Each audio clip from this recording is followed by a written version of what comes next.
Hello and greetings to companies, exporters, trade, and business experts. Welcome all of you to today's webinar on online business development tools in these difficult times of social distancing, especially for aviation companies. This webinar is going to be dedicated for you to learn more about the ongoing crisis and the situation and so on. We are delighted that you're all with us today and that you could all log on happily and share experiences with us.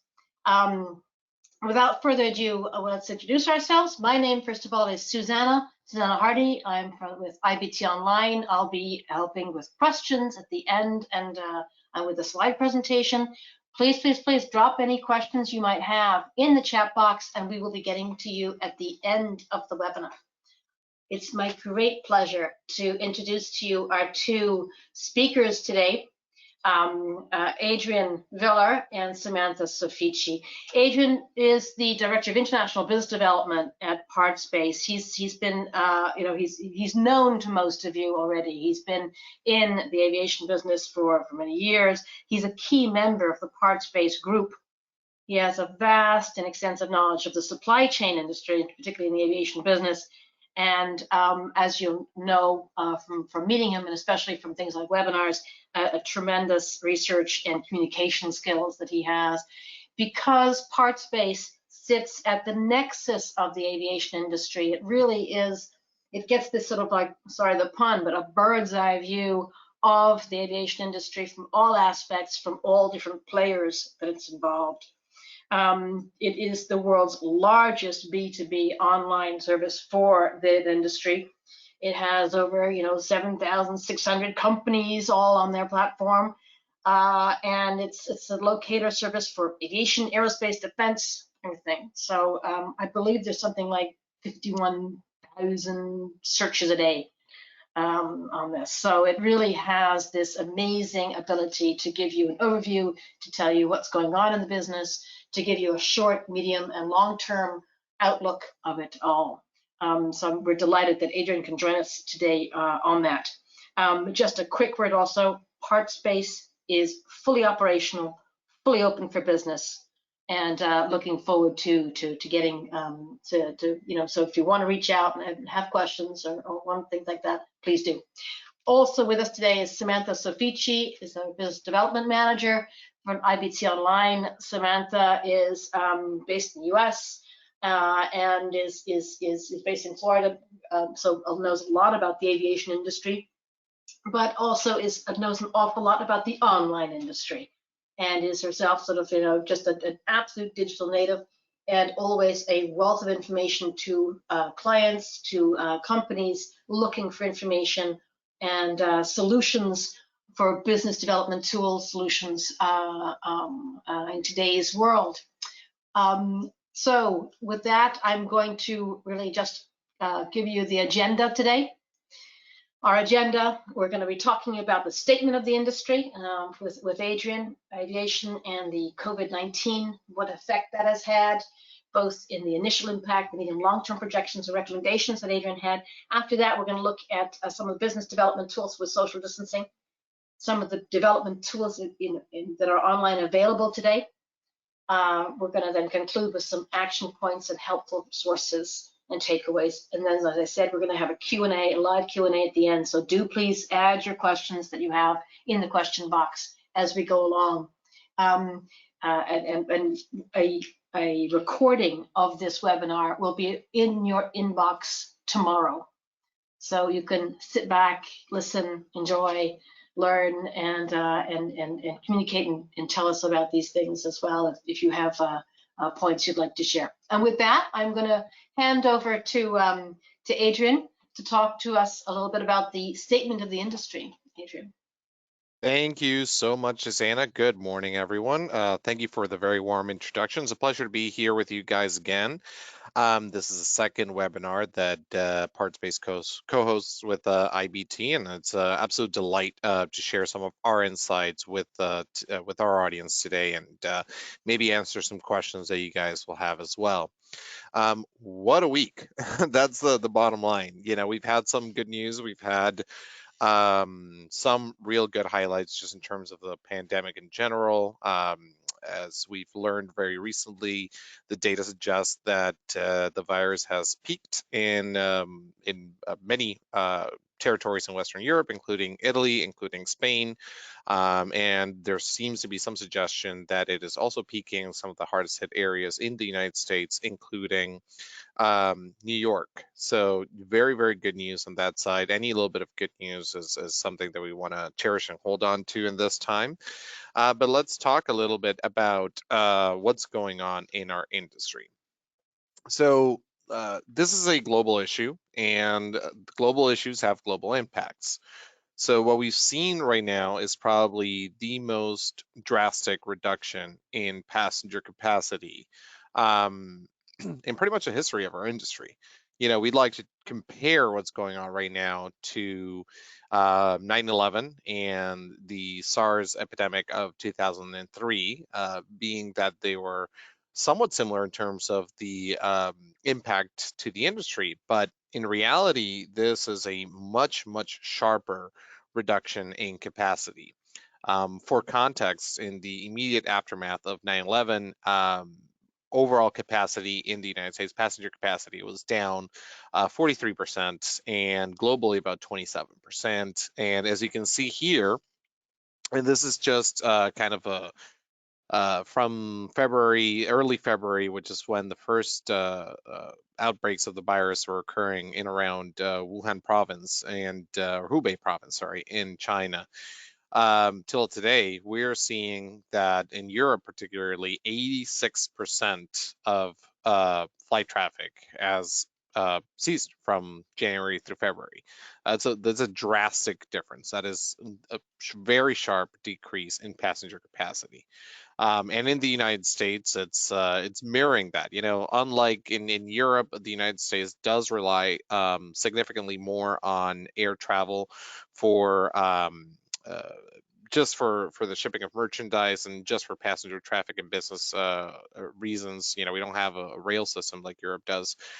So there is some critical support that the aviation industry provides in this particular market. So we've seen a reduction of 65% in domestic capacity, and in some cases up to 100% in international capacity, with some airlines fully suspending flights overseas. And in some markets in particular, there have been full-on suspension of operations. Copa Airlines in Panama, Alitalia in Italy, Etihad, Emirates, all but suspended their entire flight operations, or passenger flight operations, I should say, specifically, for some time, just as the pandemic is reaching its peaks. And what this means for operators in particular is that we will see, some extreme cost-cutting measures being implemented to save cash and essentially keep the doors open once the crisis starts to subside. So, from a perspective of people, we've seen reduced hours, we've seen furloughs, we've seen layoffs, terminations.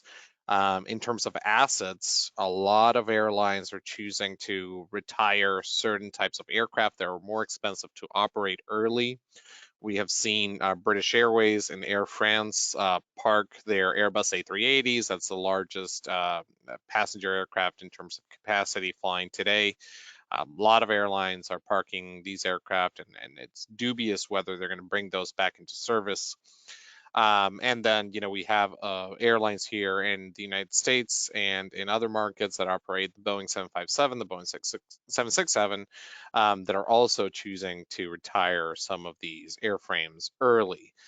The other impact that we've seen is order cancellations and deferments of new deliveries of airframes.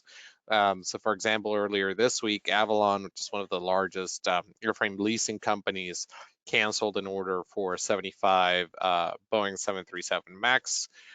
We know the Boeing 737 MAX has a pretty troubled situation already, but Avalon is really looking at capacity demand into the future And what they're seeing is that there's probably going to be a glut of assets available, and having 75 new airframes on which they have to pay a premium on is probably not going to be a sound business decision. So we are seeing order deferments, order cancellations, um, and if we go to the next slide, we will see kind of what the overall impact has been in terms of passenger traffic and the overall cost to passenger revenue for airlines. This is the latest estimate from IATA as of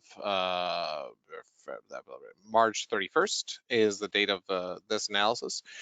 And this has been changing weekly. IATA is putting out numbers pretty much every week, and we're monitoring that to see what the impact is. But here you see kind of the change in terms of passenger traffic and capacity available. You'll see that the hardest hit areas of the world are going to be Europe, Latin America, and the Middle East in that particular order. Other markets are having less of an effect. And then but in general, we're going to see about a 40% reduction in overall capacity worldwide. And the total cost to the industry is going to be somewhere in the order of $250 billion in 2020.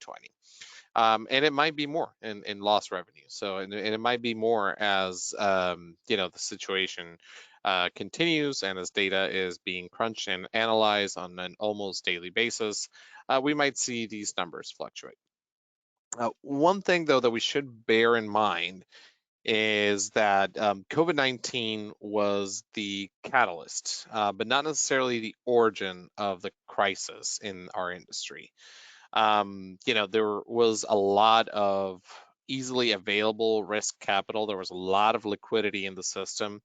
And that led to some companies with very poor business plans and very poor financial positions to kind of operate. One of my favorite sort of phrases or sort of learnings from business is that it's very easy to hide inefficiency and to hide inadequate business plans when there's money coming in. So when there's revenue coming in the door, it's very, very easy to hide those inefficiencies.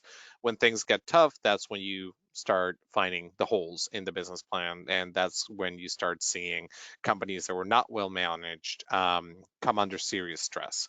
And that was certainly the case even before COVID-19. We see that there are a lot of over-leveraged businesses that grew themselves through debt over the past decade or so, really come to a head in 2018, 2019 with the bankruptcies of Air Berlin, FlyBMI, Jet Airways in India, Avianca's Brazilian and Argentinian subsidiaries, Thomas Cook. A lot of airlines, 45 of them plus in 2018, 2019, went under before anything happened with COVID-19. And we have seen very recently, as a result of the COVID-19 crisis, it's already, taken its first victim, so to say. We know, for example, that I believe it was Compass, which is one of the smaller regional carriers here. It's a feeder airline for United and Delta. They essentially closed their doors effective April 1st. Another regional operator called Raven, operating flights in Alaska, closed their doors. And BRA, which is a regional carrier in Sweden, also went into receivership yesterday. So we're starting to see kind of the first businesses, smaller, not very well managed companies, fall victim to the current crisis. But it's important to note that it did not originate with COVID-19. This is a problem that's been in the works for a little bit of time. And the proof is in the pudding. In the next slide, what you'll see here is kind of the liquidity positions that a lot of companies had before COVID-19, and it wasn't very good. Typical airlines have, about 2 months of cash reserves at the start of 2020. That's not good. And you can see here that the airlines in different markets had different, debt to equity positions and liquidity positions at the beginning of the year. Some of the best positioned airlines were probably in the Middle East and in the Asia Pacific market, and some of them in Europe. But it's unsurprising to see that with the median, that yellow dot that you see on there, the median being between 1 and 2 months of liquidity, that a lot of operators find themselves in the dire position that they are in right now. So it's not a big surprise, and it's important to understand that while COVID-19 is the catalyst, it wasn't necessarily the cause of this crisis in the industry. Now, in the midterm, what we want to talk about is how it's going to impact us. Let's just say for the balance of the year, what's going to happen in the rest of 2020. That's what a lot of people are looking at. That's what a lot of managers are nervous about. Am I going to be able to keep my staff? What decisions do I need to make? So realistically, let's talk about some of the bad, some of the good, and some of the things that we can do in the meantime to position ourselves so that our companies are on path to ride out the storm and to come out stronger, leaner, and more efficient at the end of this. So in the midterm, what's going to happen for a lot of companies that are in the supply chain, for a lot of companies that are on the repair side, this is no secret, fewer flights. That's going to imply that there are fewer cycles and flight hours put on the aircraft, and that's going to be a decrease on demand overall in the industry. And we see that mirrored. What you see at the bottom of the screen is actually parts-based search and RFQ traffic spread out over a month, and it includes the last 2 months of March. And in there, what you'll see is that there is about a 20% decrease both in search traffic and in RFQ traffic. And that's pretty consistent with what our customers are telling us anecdotally over the phone and in web conferences that we've had with them, what they're experiencing on the front lines. Some analysts out there had suggested that there were going to be a rash of, heavy maintenance cancellations and things were going to start falling apart.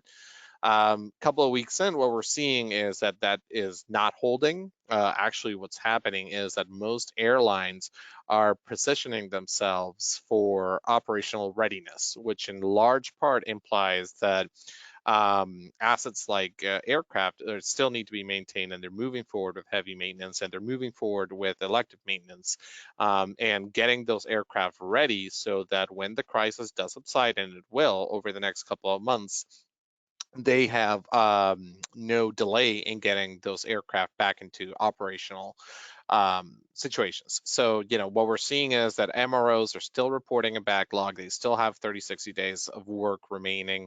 And airlines are ramping up maintenance on their parked aircraft. However, as the backlog clears, so really the question is what happens after 30, 60 days, that's where we're starting to see some question marks as to, okay, we need to get those aircraft back into the air within 30 to 60 days if we want to have a nice recovery. So we're also monitoring very closely what's going on in that regard. But in terms of the total impact on the spare parts and on the MROs, what we're seeing right now is about that 20% decrease in activity. It'll probably get a little bit worse before it gets better, but what we're seeing is, again, consistently, airlines are still sending things out for maintenance, and we'll see some highlights in the next slide, actually, of what companies are doing when they're not transporting passengers, and what opportunities may be on there that perhaps it's important to look forward to, given that passenger traffic is a bit lower. And what we're seeing on the operator side is that a lot of them are switching over to cargo operations and charter operations. Anecdotally, and again, we don't have any firm numbers from the NBAA that we can rely on um, for confirmation of a trend. But what we've seen anecdotally is that charter operations in certain markets are seeing increased demand. It's certainly the case here in the United States. It's certainly the case in Latin America. It's certainly the case in Asia, not so much in Europe, where general aviation traffic has seen a drastic slowdown as well. But there is a lot of repatriation flights, medevac flights, logistical support flights, transporting medical equipment, medical personnel, from where they are to where they're needed. And businesses, critical businesses, essential businesses, making use of charter flights to get people and resources to where they are needed. We've also seen large airlines kind of revert to cargo operations as a way to keep revenue flowing in when they have a sharp decrease in passenger capacity. As of today, American Airlines, Air India, El Al, Qantas, Swiss, Turkish are all collectively and individually running more cargo flights than they are passenger flights. And some of these organizations already had their own cargo divisions and then aircraft that are specifically outfitted for cargo flights. But now what we're seeing is the temporary conversion of a passenger aircraft for cargo missions, and we're seeing specific cargo flights being operated to again support the medical supply chain and to support um, uh, uh, the needs of the industry in getting parts and material from point A to point B. So we're seeing a lot of that. The other thing that we're seeing again, and this comes back to operational readiness, is a lot of airlines, including Ryanair in Europe and Southwest Airlines here in the United States, essentially operating ghost flights. What that means is that they are operating flights sometimes from point A back to point A or point A to point B with minimal crew to keep the aircraft in operational status so that they don't have to go through expensive checks before they're put back into operational status once passenger traffic demand kicks up. So we are seeing, a lot of different things that airlines are doing in the meantime. And also bear in mind that markets that had previously gone sharply offline, like China, are coming back online very, very quickly, and passenger capacity is beginning to normalize in those markets. As a matter of fact, on the next slide in particular, you will see that this is also from IATA as of last week, I believe. And this really showcases the effects of different health crises. You see there the constant red line is the effect of COVID-19 on domestic intra-China passenger traffic, and you see the sharp decrease immediately after the pandemic began, the outbreak began, and you see it's almost a 90% reduction in capacity, and that has picked up very, very quickly, quicker than it had during the SARS pandemic. And our expectation is that it will continue to pick up over the next couple of weeks, and it will also we see a couple of other airlines, for example, Emirates just restarted passenger operations to key cities on Monday, yesterday. So, even though these are strategic operations, mostly for cargo, but they're also carrying passengers, and they're trying to mobilize stranded passengers in some of these locations, and they're foreseeing the passenger traffic will begin to pick up as the pandemic subsides in different regional markets. So on to some good news, because we've talked about a little bit of the bad news, but let's talk about the very, very good news. And the very, very good news is that the long-term trends for passenger and cargo capacity, for MRO services, and for spare parts are all trending positively. 20-year demand, which is kind of the scope on which long-term financial plans are drawn in our industry, is unbelievably positive. So, while right now we're going through, or we're probably just at the bottom of the crisis in our industry, what we can expect is that the recovery will commence in the next couple of months. It will be slow, but it will be constant, and it's important to position ourselves in that opportunity so that we are able to really seize upon the opportunities that will become available during this time. Governments are also stepping in significantly to maintain the industry afloat. As I mentioned, particularly here in the United States, aviation is seen as a very critical industry, again, supporting not just passengers, but also the transport of merchandise from one coast to the other We don't have any other more efficient way of doing that other than the interstate network, and that's very slow. So, the government is very, very keen on keeping the aviation industry afloat.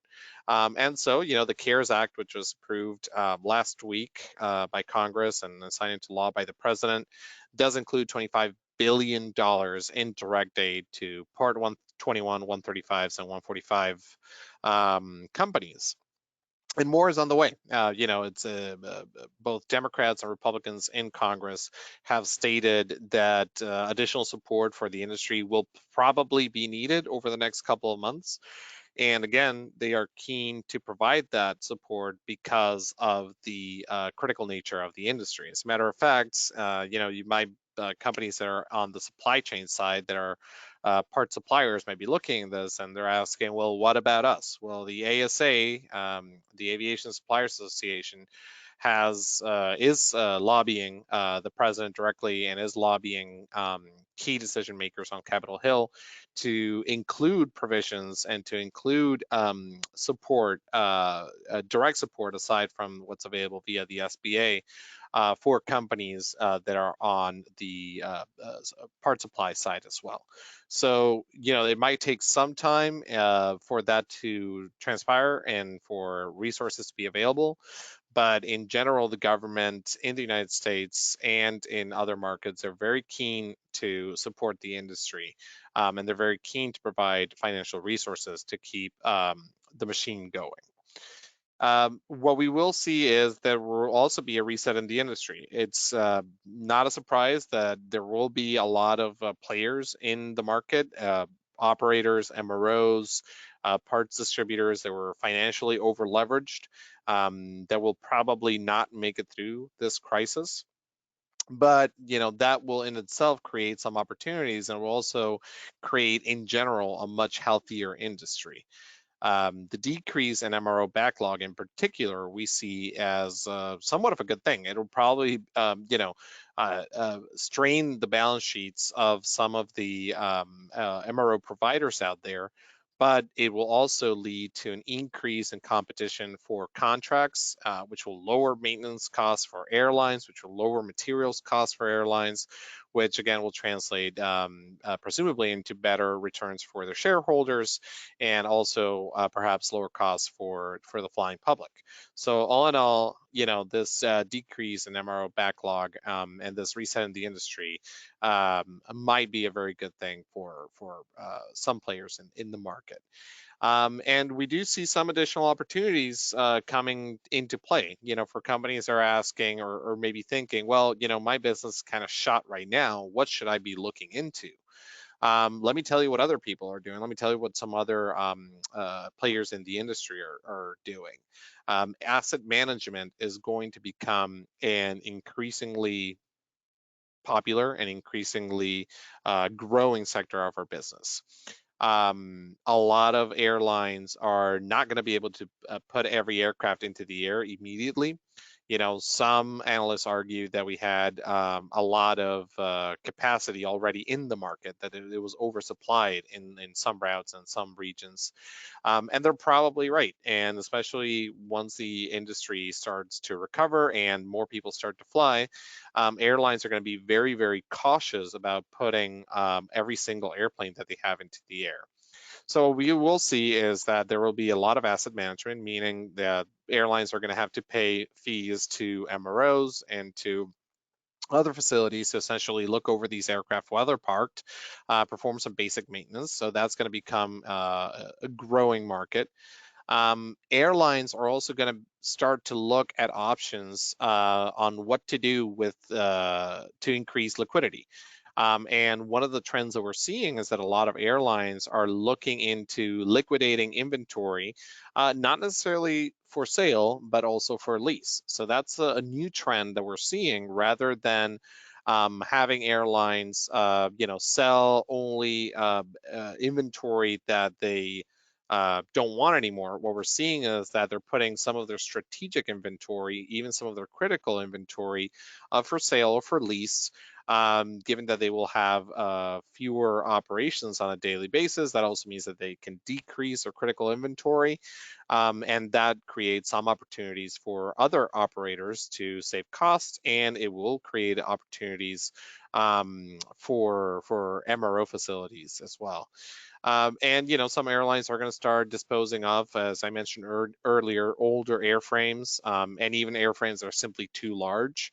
So the A380, again, as much as I love that aircraft, I believe that this crisis may be the sunset for that particular airframe. And so in fact it is for the a lot of older Boeing 757, 767s that are in the market.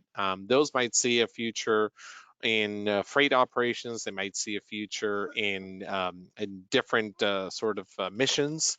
But in terms of passenger operations, what we see is that there will be an increase also on narrow frame bodies, and there will be an increase on the number of parts available, which again will also decrease costs for operators in the long run.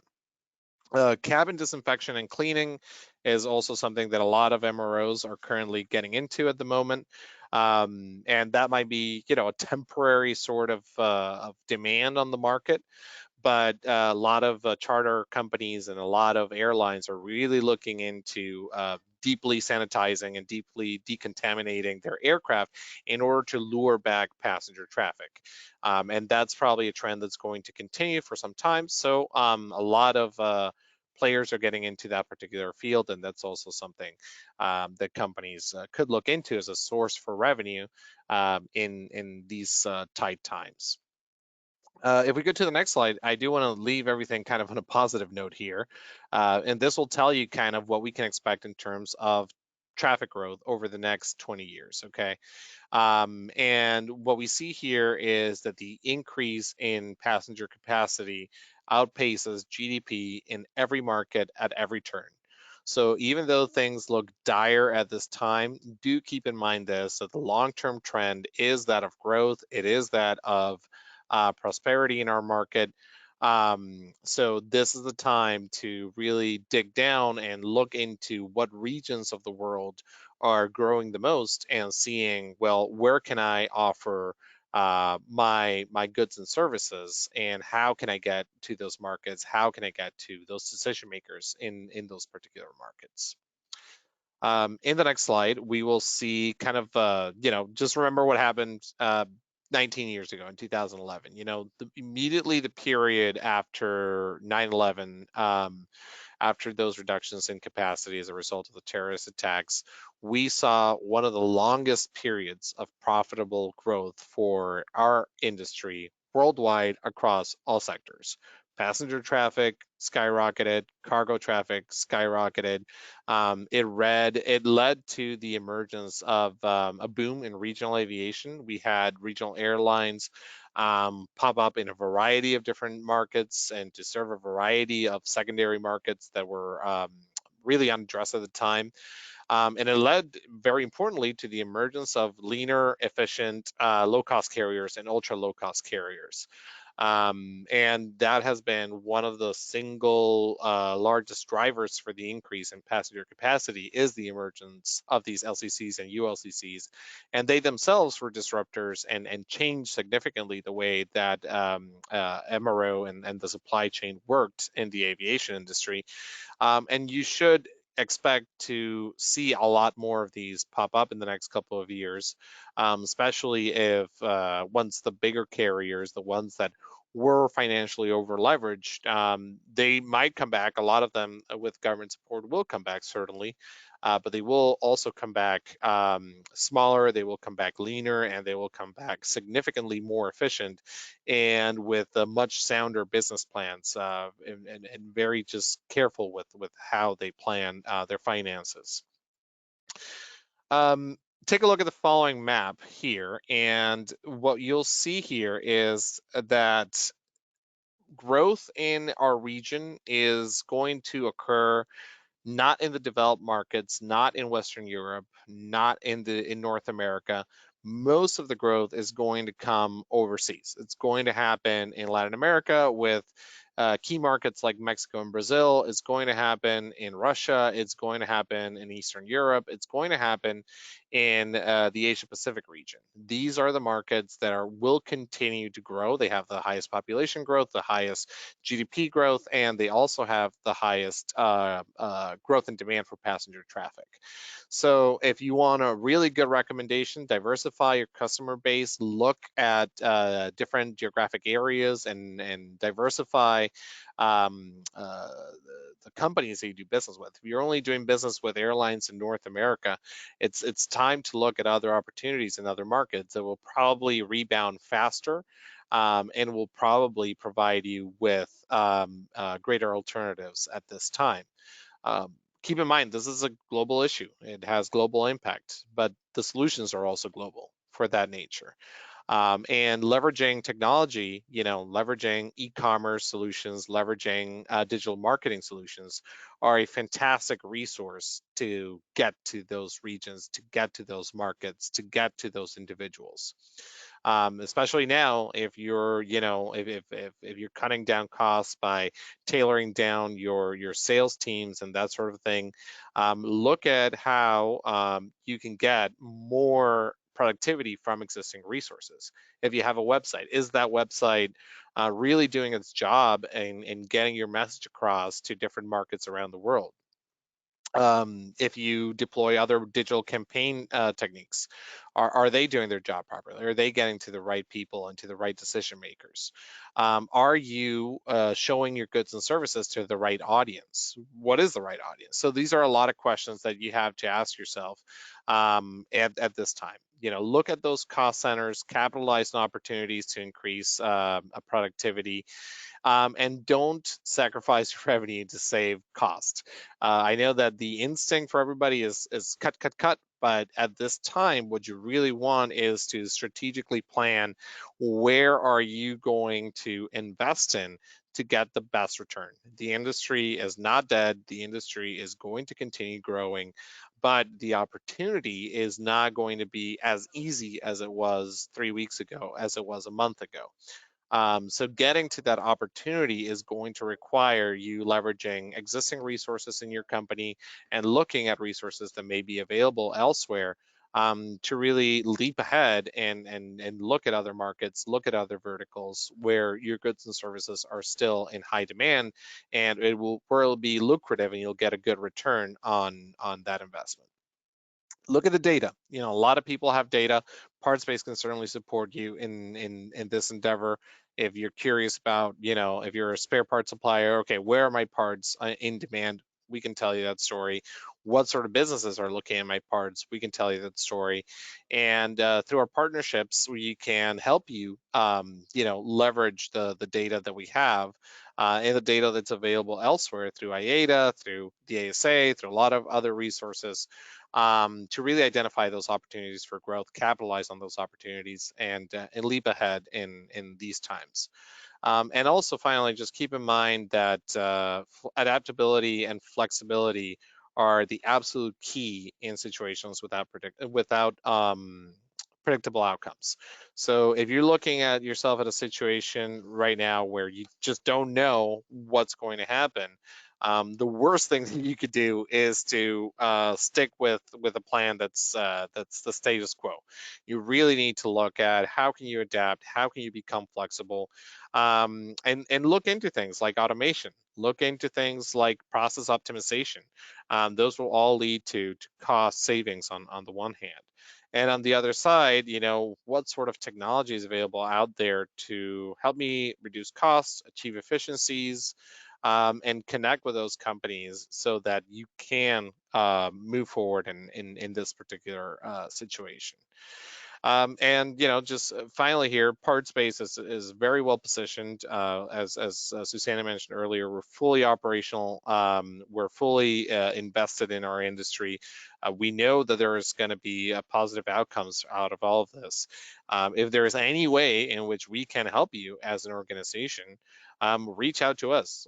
We have a lot of information and data that we might be able to leverage to give you insights as to what's going on and to help you define what the strategy will be to move forward, to thrive, and to succeed even in these times of social distancing and crises. And with that, Susanna, I'm going to hand it back to you. And thank you very much. Thank you, Adrian. Whirlwind tour, but so insightful. Before I pass on to Samantha to talk about business development and online tools in social distancing times, I want to launch a quick poll. So this is all of you. Please, grab your mice, and click on, would you like Adrian to get in touch with you now?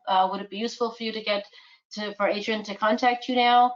And if he's happy to give you a call at the moment or whatever. Let me give you some quick. Oh, Adrian, looks like you're going to be pretty busy over the next month. I think what's also really interesting is that you all just an absolute flurry of questions have just come in. But please do keep up the questions as we go on. Fantastic. Adrian, I'm sorry to happy to say, answer. you're pretty busy. Busy's good. I like being busy. Okay, good. Good. Thank you very much. I'm going to pass over to Samantha now as we start talking about business development with social distancing. Samantha. Thank you, Susanna. Thank you all for coming. I am going to first talk to you real quick about IBT Online. So we've been in business since 2002, and our main goal is to help exporters in their international markets through website localization and international online marketing. Obviously, two very relevant things during this time of social distancing. We've helped over 450 companies and have delivered over 1,500 online global programs in 25 plus languages and in 50 plus countries. So very familiar with the international online space. And that's never been more relevant than now during this COVID-19 age. So we know, unfortunately, as we saw through Adrian's presentation, that COVID-19 is a global pandemic, but it's not only a health issue, but also an economic and societal one as well. So for businesses, COVID-19 is all pervasive and it affects all aspects of your business and everybody else's business worldwide. So all the decisions that you make at the moment have to be taken with this in mind. So the route out of this for businesses will definitely depend and vary between companies and their circumstances, but online is clearly one essential key that now has to be adopted, integrated, and incorporated in all of your aspects of everyday life. I know a lot of people, for example, are working from home. So we need to find and try new ways to embed this innovative online solutions to safeguard our business and get back to level footing and even sometimes growth, depending on what you are selling. And I can assume that we all had trade shows, for example, that were either canceled or postponed. Obviously, PB Expo being one of them that I was really looking forward to. So even though we have to practice social distancing for some time, Partspace and Adrian understood that there's a need for this online format so we can keep people engaged and informed and excited about this industry. So talking to companies that have worked or are working with IBT Online, there are four main issues that we're seeing affecting this business just internationally. So here they are. Number one is looking after employees, making sure that they're happy, healthy, safe as much as we can. Number two is managing costs, which Adrian talked about a little bit earlier. Number three is maintaining supply chains and existing partnerships. And then number four is generating sales, exports, and business. And that is the one that I'm going to be highlighting in the rest of this presentation. So taking a quick look at the online world. In a time when we're social distancing, it's really great news that as of January 2020, more than 4.5 billion people across the globe are on the internet. That's about 60% of the world's population. And last year alone, about 300 million new users plugged into the internet. And when we analyze the number of people online and their behavior, I really want you to take a look at that right number to the average of time spent online, which is almost 7 hours a day, and that's an average. So, and I've been trying to find some hard stats on how many hours have been spent on the internet since COVID-19 outbreak. And it's really hard to find, but there's a general understanding and an indication that the average is topping about 8.5 hours a day. So it increased about an hour and a half. So if there's one takeaway from this slide, it's that across the globe, your customers, your prospects, leads, future distributors, future employees, suppliers, everyone your business interacts with is online, and they are spending the majority of their day online. And not only are they online, but they are also communicating. And again, COVID-19 has massively increased that, with people remote working, and that affecting the way that businesses are communicating with each other. It's also affecting their employees and their prospects in the way that they communicate. So let's drill down to the tools that we can use to tap into this huge online and social space.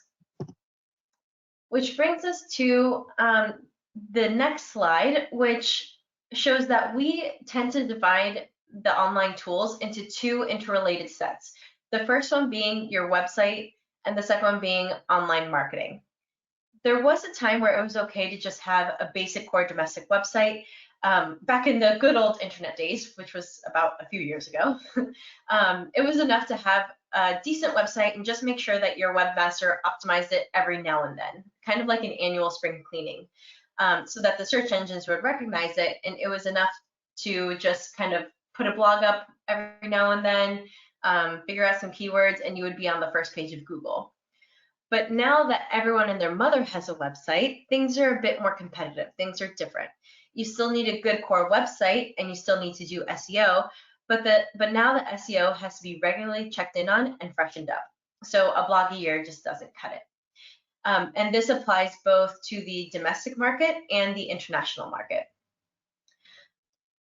So the key thing to remember. Let me just interrupt you for a moment, if I may. I would like to launch a poll now for our audience and ask them about which kind of business development tools does your company use today.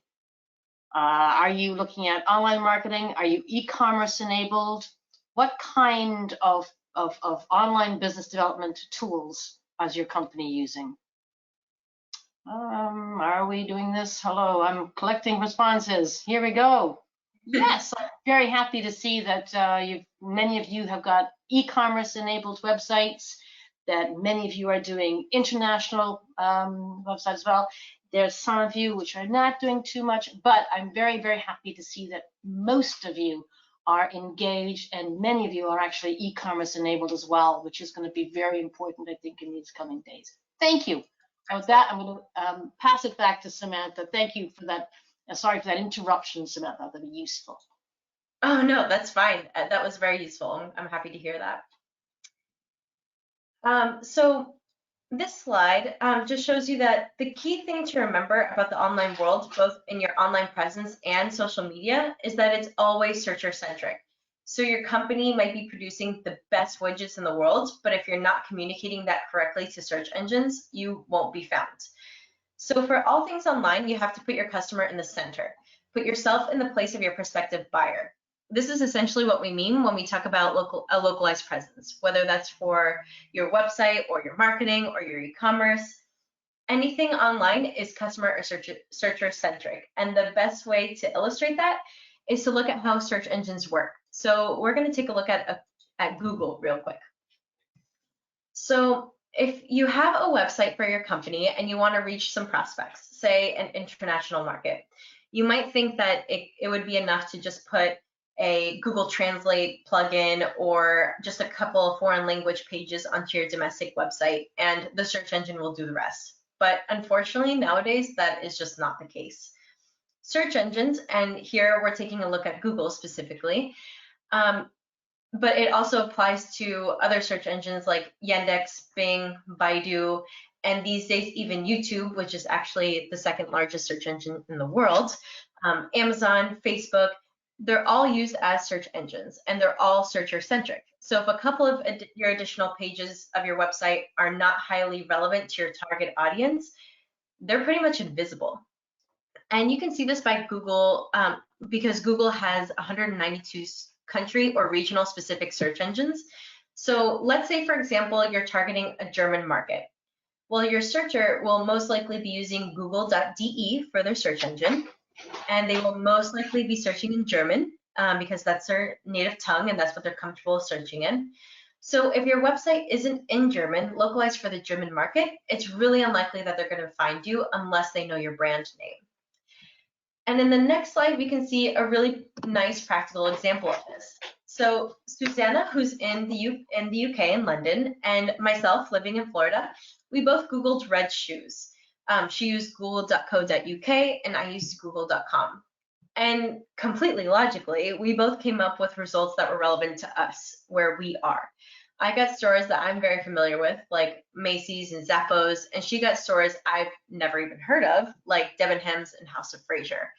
It makes sense to us for consumer goods. It's very intuitive, but you have to keep in mind that this works in the same way for B2B businesses as well. Search engines will only produce results that are completely relevant to you. Another example of this is on the next slide, which is why it's so important to do your keyword research. If you're selling any product relating to trains, for example, in Portuguese markets, you need to know how to say the word train in those markets. In Brazil, the majority of people use the word trem.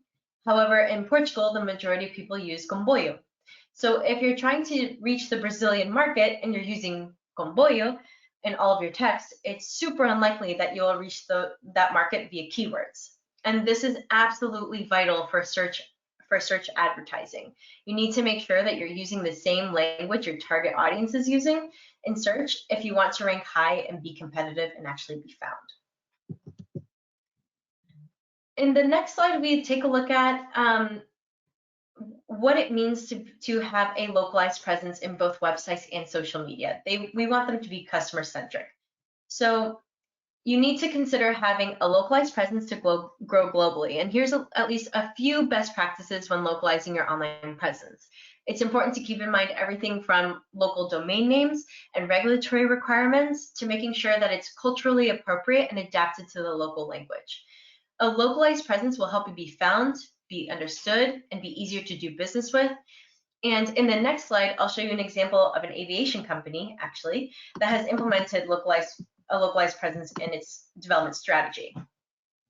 So maybe you guys are familiar with ASG, Avionics Support Group. They're a Florida aviation company, and they've really embraced a localized online presence. They have websites for China, Mexico, Brazil, Japan, the UAE, Russia, and France. And this is a great example of how a localized online presence not only helps B2C companies, but also B2B. They use their websites to help their partners sell technical products to airlines all over the world. Their websites actually serve to be their #1 sales and marketing tool. And internationally, they actually support the sites with international online marketing as well, which I'll get into a little bit later. But before I do, first let's take a look at the second piece of an online presence, so that first half of the semicircle, which is e-commerce. First things first, you have to have a sense for how big it is. Out of a total world population of 7.5 billion, 4.5 billion are online and 3.4 billion are shopping online. This means 45% of the world population is buying online. And as you can see from this map, e-commerce is truly global and it's growing really fast. Double-digit growth even for relatively mature markets like the USA, and cross-border e-commerce, for example, Canadians buying products in the USA, is growing even faster than domestic e-commerce. So we're still getting data on the effects of e-commerce on since COVID-19, but everyone agrees that it has skyrocketed for most sectors, especially for online groceries and for the big generalists like Amazon, which actually already accounts for about $4 out of every 10 in global e-commerce, which is crazy. So it's really important to keep in mind global e-commerce in this era.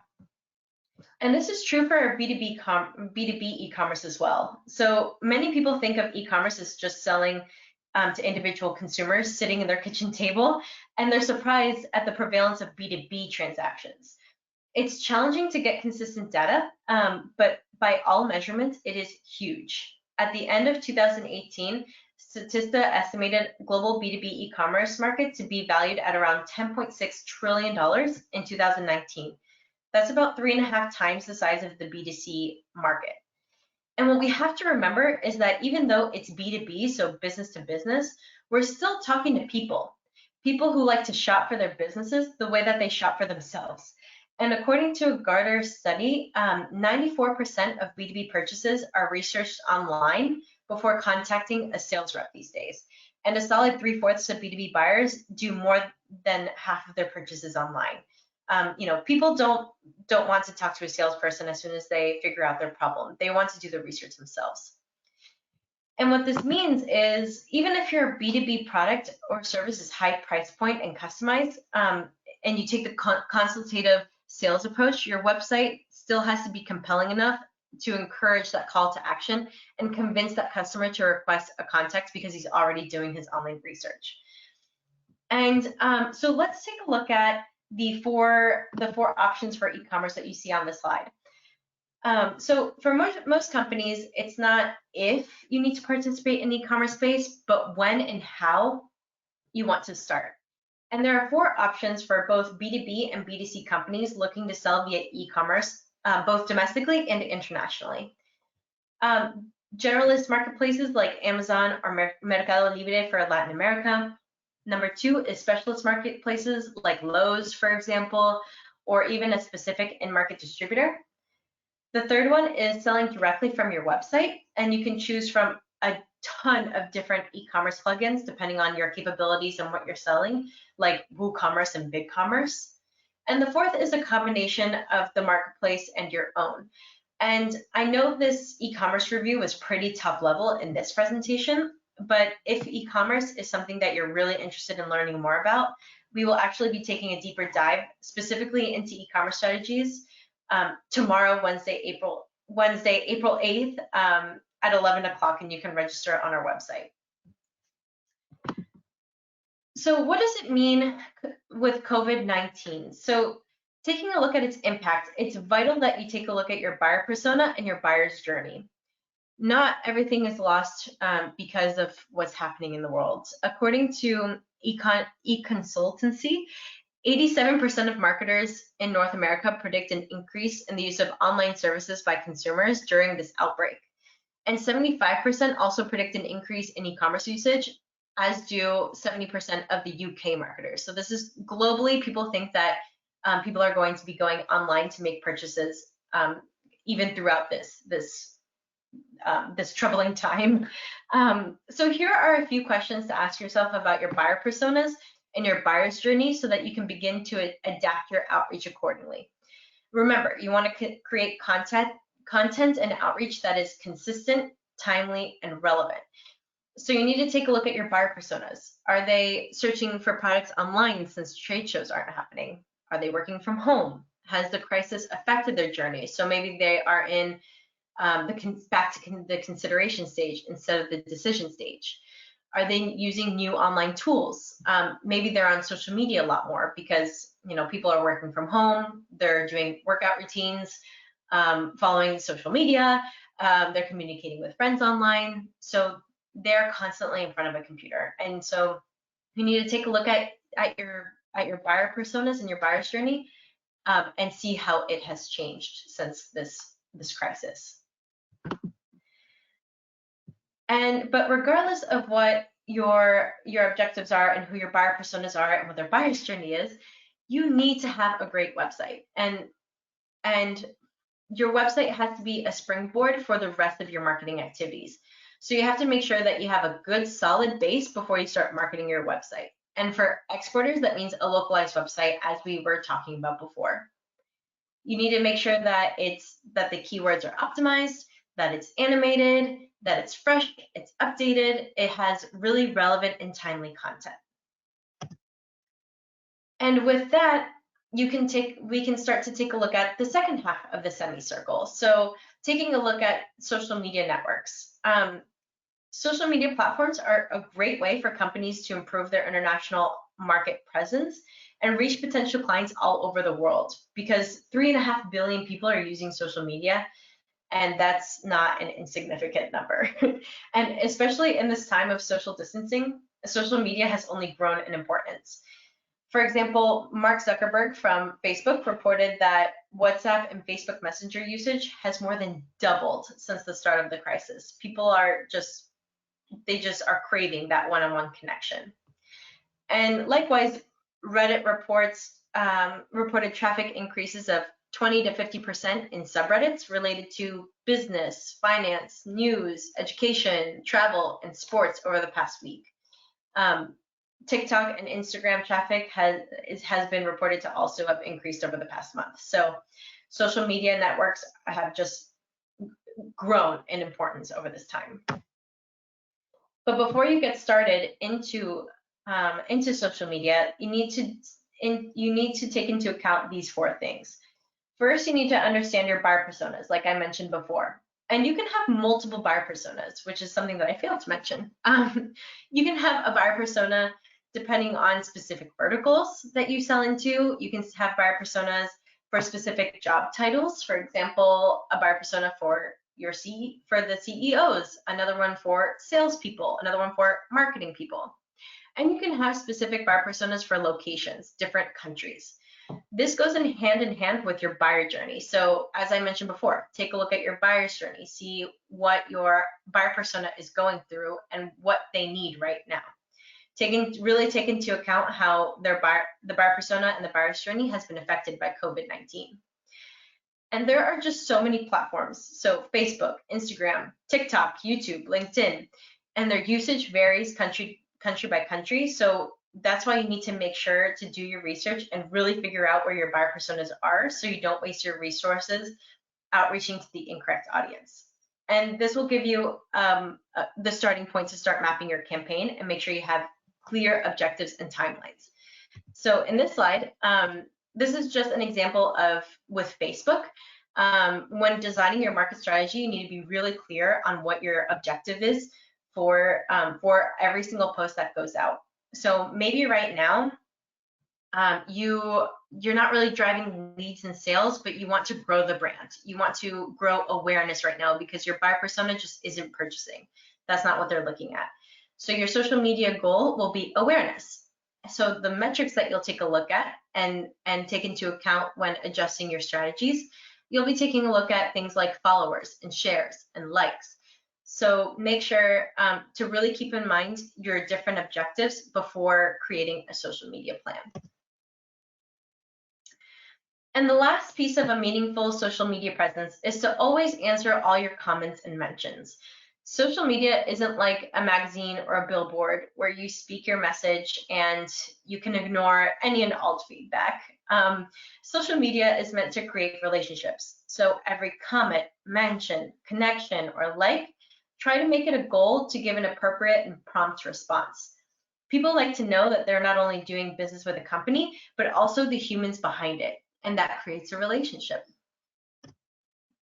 So during this time of COVID-19, there's a few things that you need to be focusing on. It can definitely vary from company to company.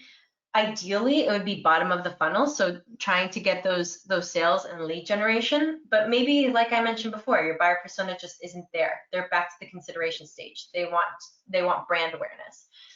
So what you need to do is, for your marketing, identify your priority markets and your priority verticals.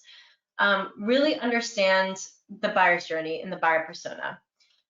Think of communications and blogs that are customer-centric, so how you and your products are helping them. And think of possibly innovative solutions, but make sure to know that this is not an opportunity to capitalize. You don't want to capitalize on COVID-19. You don't want to be that company.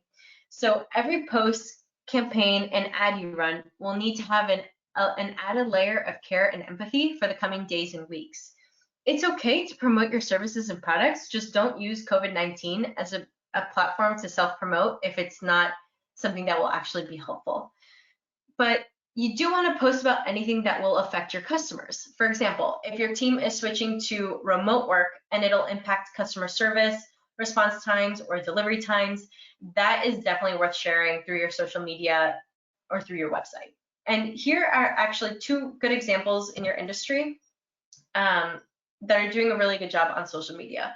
So for travel and aviation companies specifically, dealing with support might be the #1 priority. So you can try and be proactive about questions from your audience and give clear directions on what's happening. So this is a really great example from British Airways where they did just that. If they created a link about for people to take a look at options about how to do those flexible changes. That's obviously something that's very relevant to their customers. The second example is Delta Airlines, which they've been really great about their communications because they strive to make all communication really clear and relevant, and they avoided making assumptions, and they tried to share decisions early to give customers as much time as possible to react. So here's the CEO who turned to LinkedIn to keep customers informed. And then the next example is how sometimes oversharing or over communication is really relevant. Normally, people won't really care how air filtration on board Delta works, but in a time where sometimes people do have to travel and they want some peace of mind, this is a great example. Samantha, thank you so much for that whirlwind tour as well. We're running tight on time, but just before we have our Q&A and some of the resources we wanted also to share with you, I'd like a last poll. If anyone would like Samantha to get in touch with you, please let us know. If you would like Samantha to get in touch with you now, or in a month's time, or not at the moment, please let us know, and she will reach out to you very soon. Samantha, it looks to me like you're going to be just as busy as Adrian. And again, same thing. We have suddenly questions coming in at the same time as that. So, but thank you very much for that. And now I'm going to pass back to Samantha to wrap up with some action points, helpful resources, takeaways, and then on to questions. Samantha. Perfect. Excellent. So the two halves that we focused on, the first one being websites. What you guys need to do is to focus on telling your customers that we are open for business, whether that's through something on your homepage, just saying maybe you made some changes that you need to tell your potential customers or your current customers. You just need to make sure that your website is reflective of what's happening. Maybe it's time for e-commerce. Maybe it's something to consider now that you have some time for projects. Make sure to review your SEO and keywords. Have these been affected by COVID-19? So the buyer's journey and your buyer persona.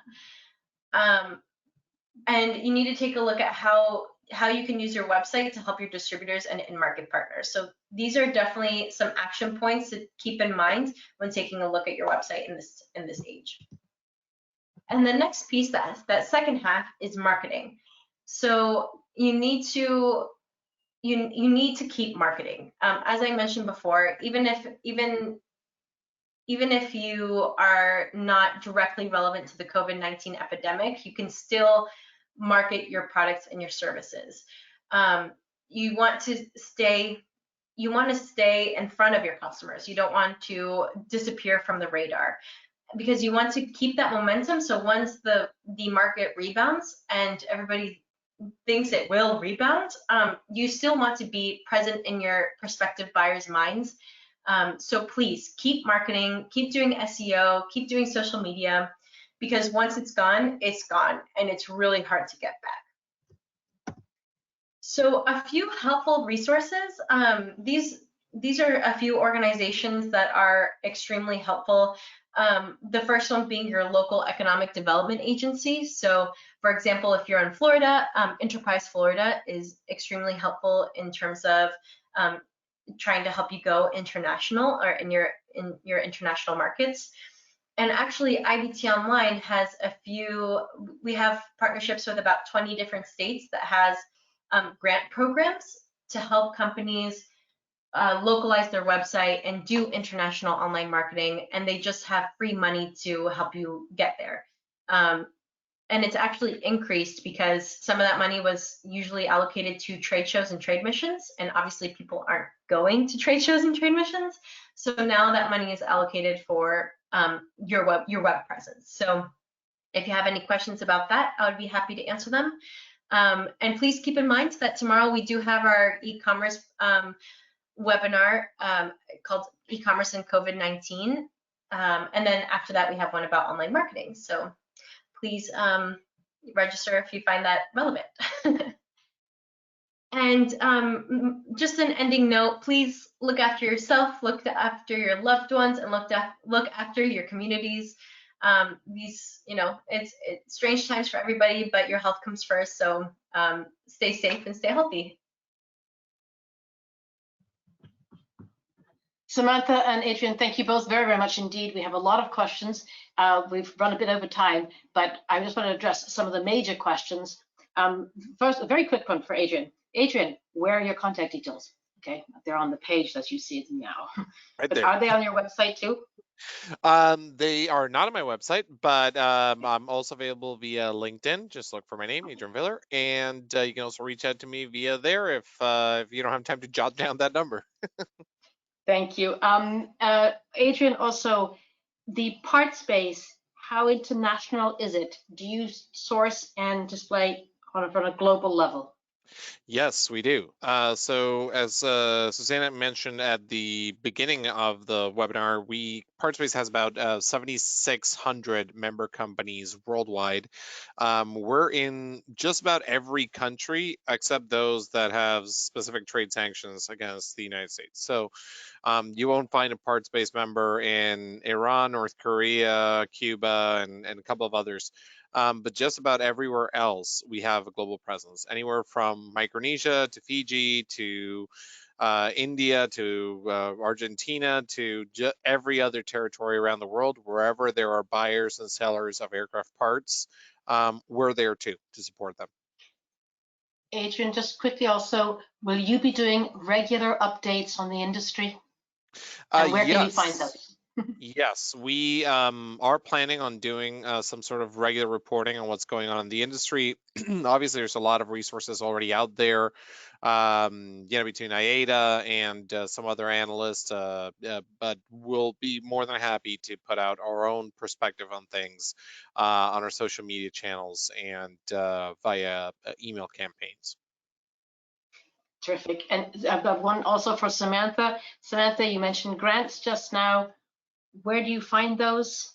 How can I find are the grants for website? I'm merging about 3 different questions. Where are the grants? How do you find them? And are the grants for marketing or websites? Great question. Unfortunately, it varies state by state. If you go on ibt.onl and you click on partners, we have an interactive map where if it's highlighted in our orange color, that means we have a program with that specific state. But your best bet is to contact your local economic development agency, and there's a link in this presentation. And you can get in touch with your trade representative, and they'll be able to tell you if there's a step funding or local state funding for international online marketing or localized websites. Thank you. We are very over time, but you know what? You've all stayed. Thank you so much for your attention, for your participation. And most of all, thank Adrian and Samantha for great expertise and sharing knowledge. It's a difficult time for everybody, but sharing is a great thing. If we all share information, I think it will all help us get through this faster and saner and in a better way to pick up and be prepared for that rebound. Thank you, everybody. I'm calling it into the webinar. Thank you all so much. Stay safe, stay well, and enjoy the springtime. Thanks. Bye-bye. Thank you.